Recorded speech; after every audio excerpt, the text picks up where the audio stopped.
Shalom, Bapak, Ibu, dan saudara-saudara yang terkasih di dalam Tuhan. Kebenaran pada saat ini berjudul perubahan zaman. Saudara-saudara, kalau kita melihat dunia hari ini, kita melihat perubahan yang memiliki kecepatan yang sangat tinggi dibanding dengan zaman sebelumnya.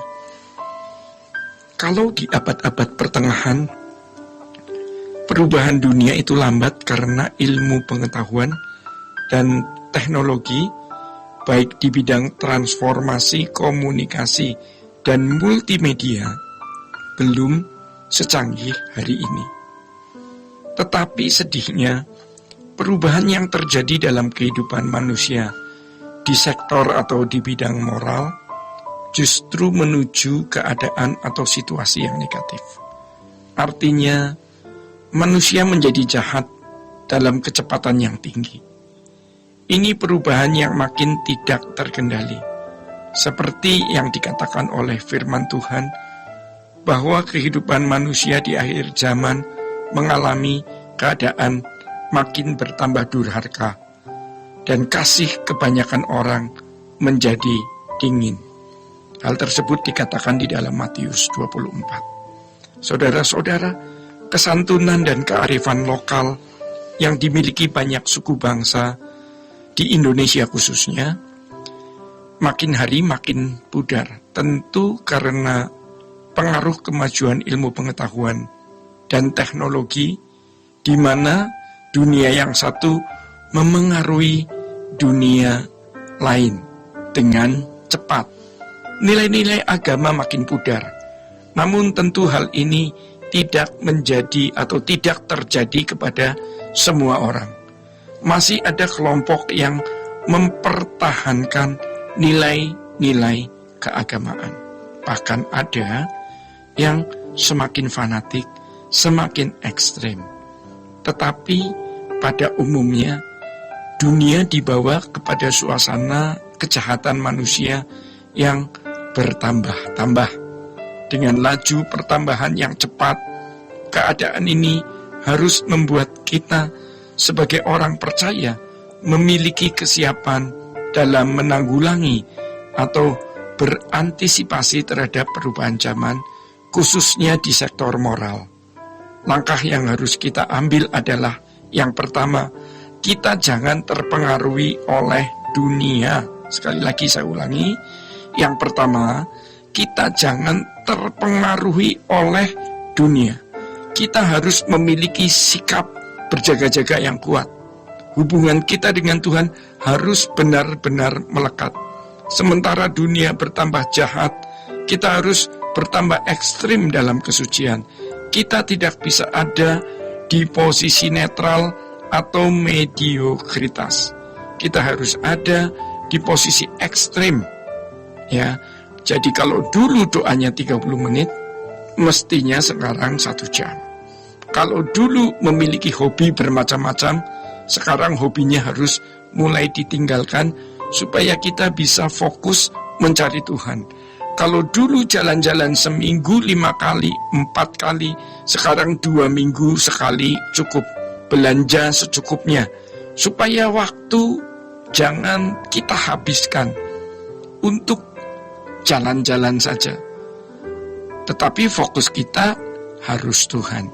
Jadi saudara-saudara, banyak masalah yang bisa mencuri perhatian kita, tetapi kita jangan tenggelam dengan persoalan-persoalan yang kita hadapi dan memberhalakan persoalan tersebut karena mencuri perhatian dan perasaan kita.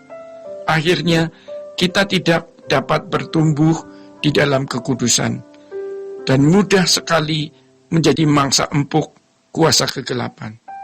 Iblis akan mengguncang banyak orang Kristen lewat persoalan-persoalan yang ada. Jangan sampai kita ikut terguncang ya. Maka kita harus melekat dengan Tuhan, memberi waktu untuk berdialog dengan Tuhan. Percaya bahwa Tuhan tidak berubah, tahtanya tetap untuk selama-lamanya. Kita percaya bahwa Tuhan itu hidup dan Tuhan hadir di dalam pergumulan kita dan pasti menolong. Jadi Jangan menyimpan dendam.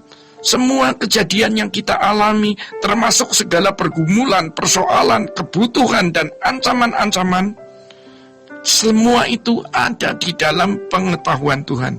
Saudara, Tuhan mengontrol dan mengendalikan semuanya. Tidak ada sesuatu yang tersembunyi di mata Allah. Jadi kita percaya semua bisa kita tanggulangi, sebab Tuhan pasti menolong kita. Yang kedua, ketika ada kesempatan berbuat dosa, kita harus jadikan itu kesempatan untuk menyenangkan Tuhan. Yaitu ketika kita menolak, akan ada banyak kesempatan untuk berbuat dosa. Tetapi iblis memang mau supaya orang percaya tidak lulus. Di sini kita mengambil posisi atau positioning. Posisi kita adalah kesucian, bukan terbawa oleh dunia. Sementara dunia akan tampak lebih mempesona, kemilonya lebih tinggi. Kita harus memilih memandang Tuhan dan kerajaannya. Dan yang ketiga, kita harus menggandakan waktu kita mencari Tuhan.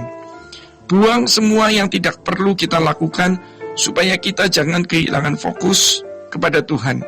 Persoalan-persoalan jangan kita berhalakan, tetapi boleh menenggelamkan. Dan dunia yang makin gemerlap dan memikat harus berani kita tinggalkan dan memilih kerajaan surga.